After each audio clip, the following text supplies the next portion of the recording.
Hi, I'm Alister Benn and you're watching Expressive Photography. In this week's video, I want to look into the topic of why is getting a good exposure so important.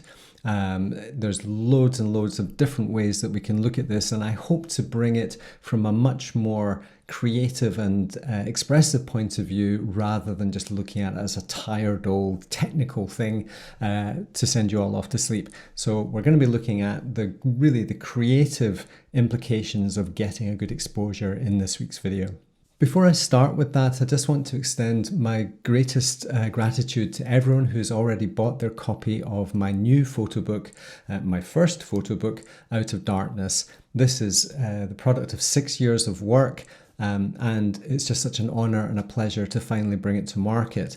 There are 3 editions, a standard, a deluxe, which comes with a beautiful slipcase and a print, and finally a collector's edition, which comes with a 5-print folio, an additional booklet. It comes in a presentation case, and also there's some musical compositions that I'm composing specifically to go along with the images as well.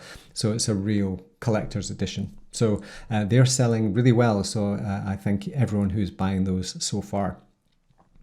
But back to this week's video, and what I really want to do is look at the genesis of exposure theory, or the genesis of why exposure became so important.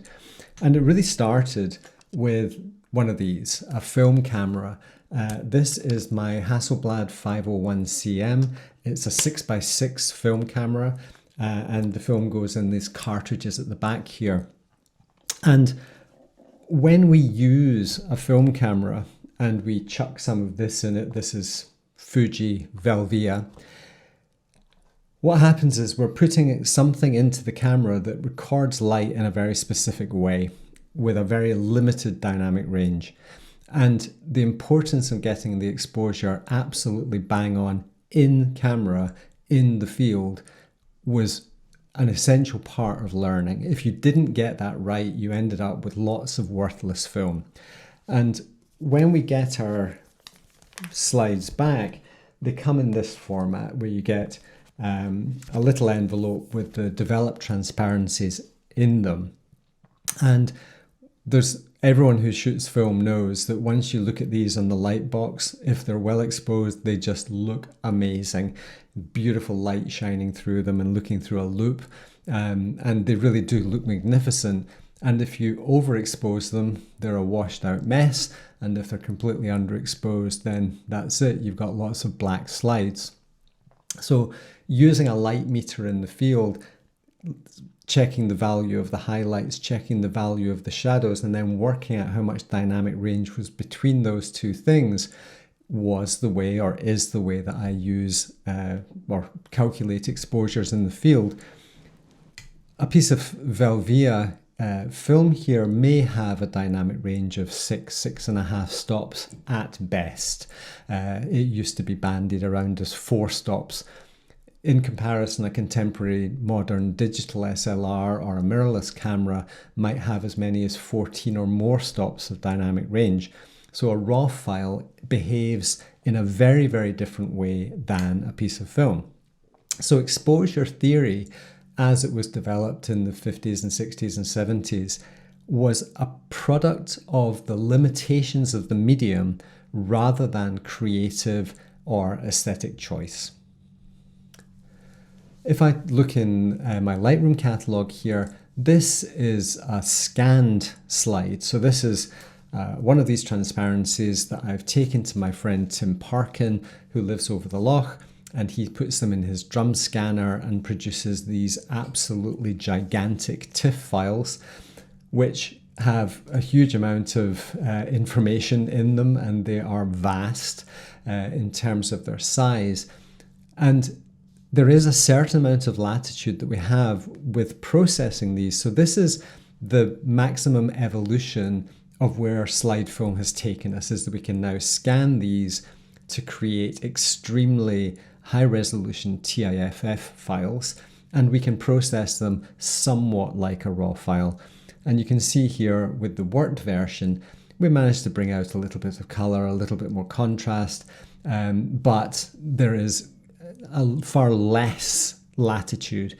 And if I look at an image like this one, which the sky was much, much brighter than the land, we end up in a situation where even though we're not seeing clipping at either end of the histogram, as soon as I start to try and increase the exposure to see if there's any shadow detail there, it's very obvious that we have no detail, we have no contrast. So the limitations of processing film is still controlled and restricted by the medium itself. Now that is very, very different from when we shoot with a digital camera, and that's what we're going to focus on for the rest of this video. Now, I'll be honest with you that one of the reasons I'm actually making this video is to remind myself to do it right. I've just taken 4 months away from making photographs. We've been incredibly busy over the summer. We've had some family bereavements, and then my wife had COVID.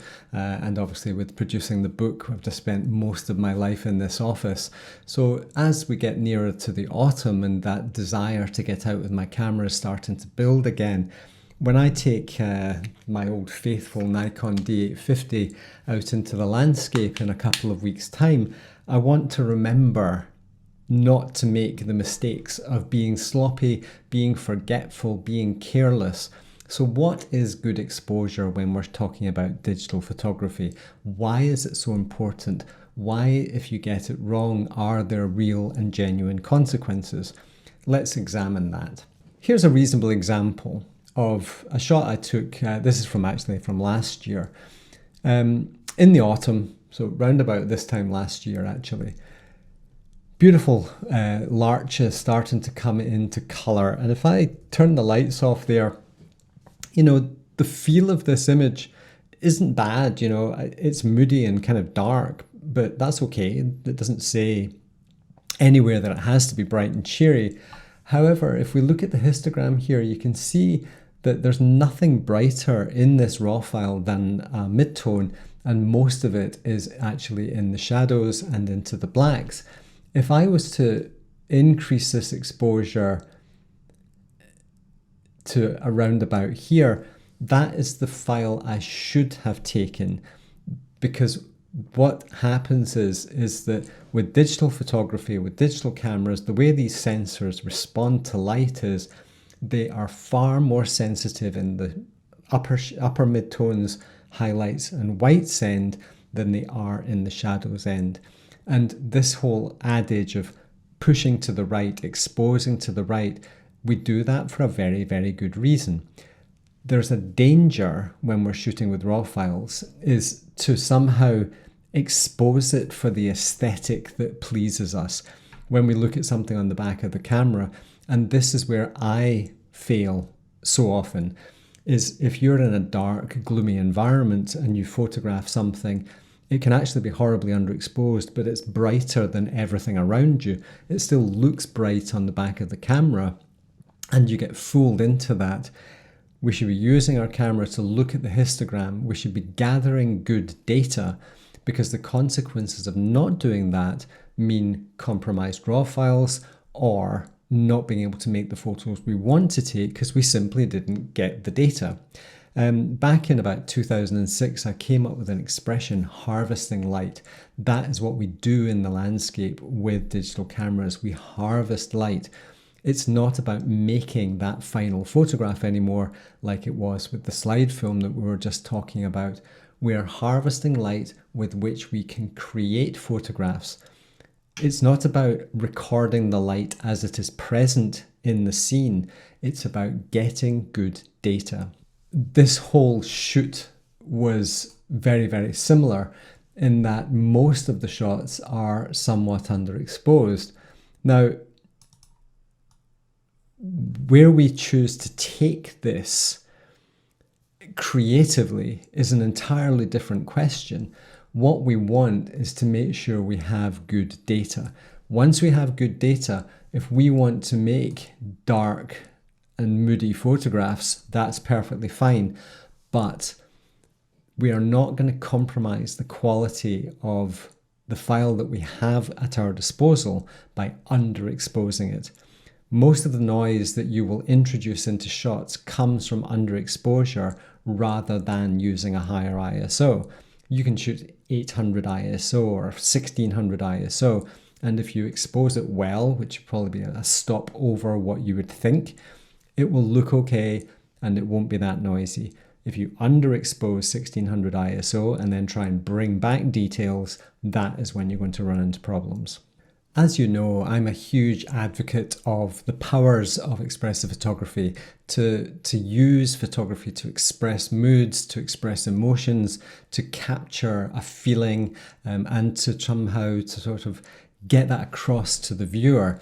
I think a lot of the time, if we showed our raw files, we tend to think, well, not many people are going to get very excited by that.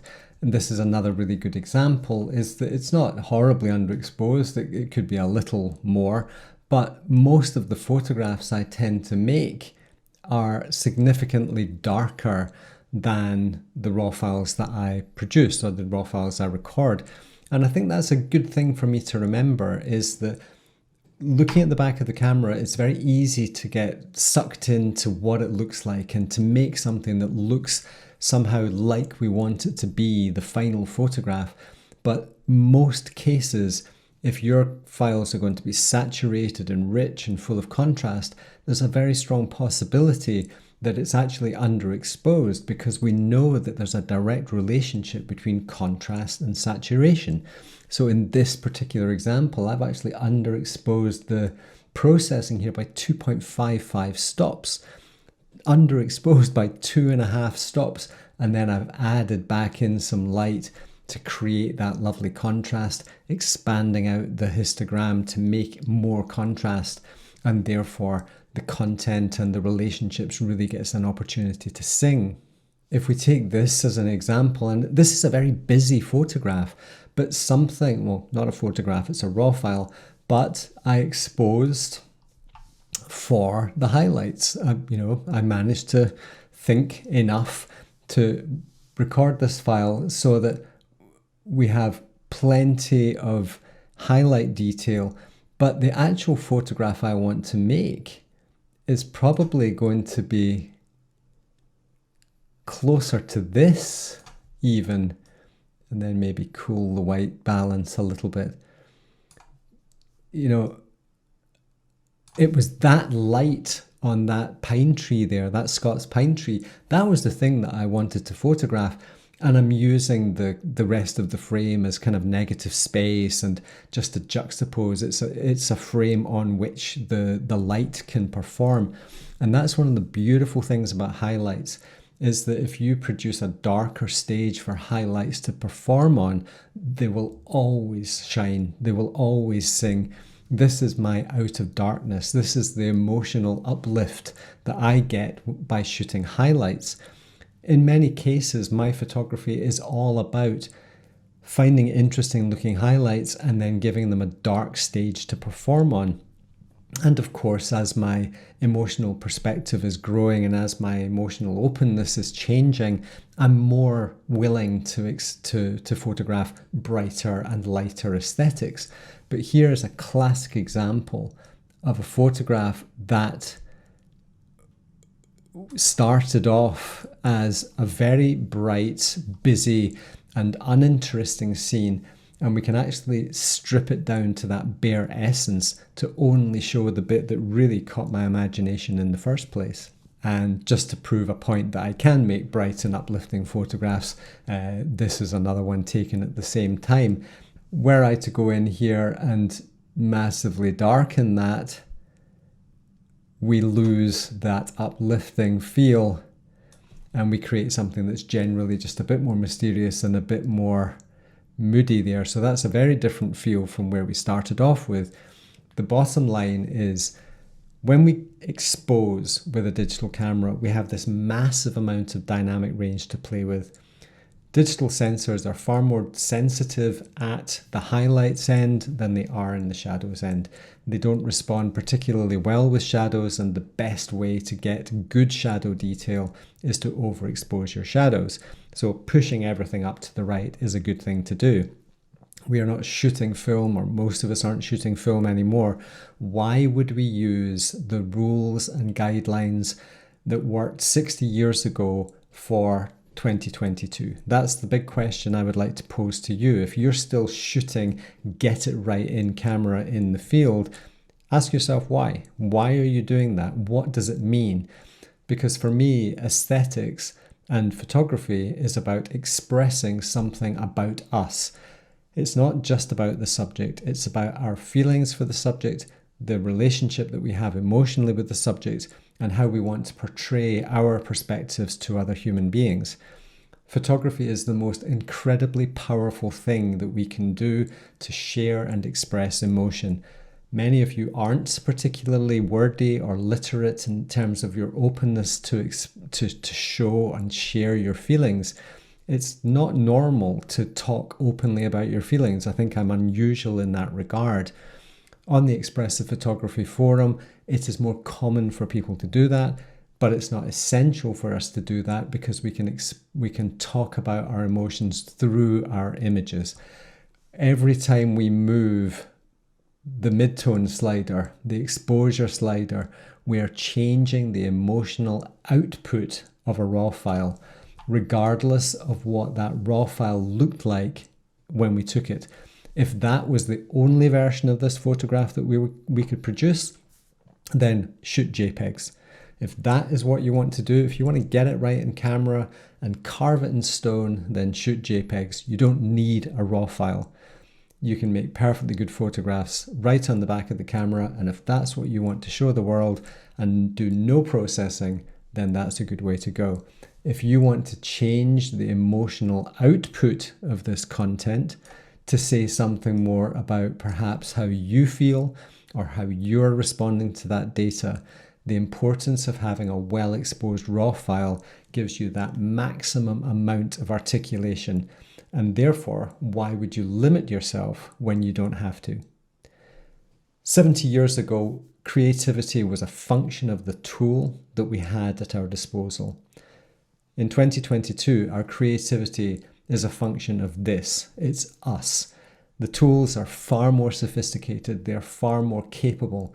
I remember having a conversation with Mark Adamus a few years ago, and he said, or we agreed with each other, and we said, we are the weakest link in our photography. This bit, the organic bit, is the bit that limits our photography. So take a bit of my advice and get well-exposed raw files. Don't fall into that trap of underexposing things to make it look great on the back of the camera, only to get home and realize that you've got clipped up blacks and you can no longer recover your shadow detail should you wish to use it. You'll get far nicer shadows that start off as overexposed and then you pull them back to being dark and underexposed. I hope you find these little technical and creative fusions to be of value to you. If you do and you want to see more of it, dive into the comments. I love to hear your feedback. We want to give you what you want, and if we're not, then tell us what you do want, and that's going to be easier. Next week, we're going to be having Adam Gibbs on the show. As you know, Adam Gibbs and myself are very long friends. We've known each other a long time. I'm going to get Adam on the show. We're going to talk about all sorts of different topics, and I really can't wait to share that with you. And we're going to be opening up a special announcement as well. So please stay tuned for that next week. Thank you very much for watching. Give us a thumbs up. You know the drill. It's always appreciated, and it really helps us get our content out there. And of course, don't forget that if you want your copy of Out of Darkness, my first photo book, 160 pages, 132 photographs, forewords by William Neal and Joe Cornish, plus my own essays, then please click on the link below to check that out as well. And we will ship them free to the United States, which, you know, in this day and age is a really great thing for you guys. So thank you very much for watching. More again soon. Bye for now.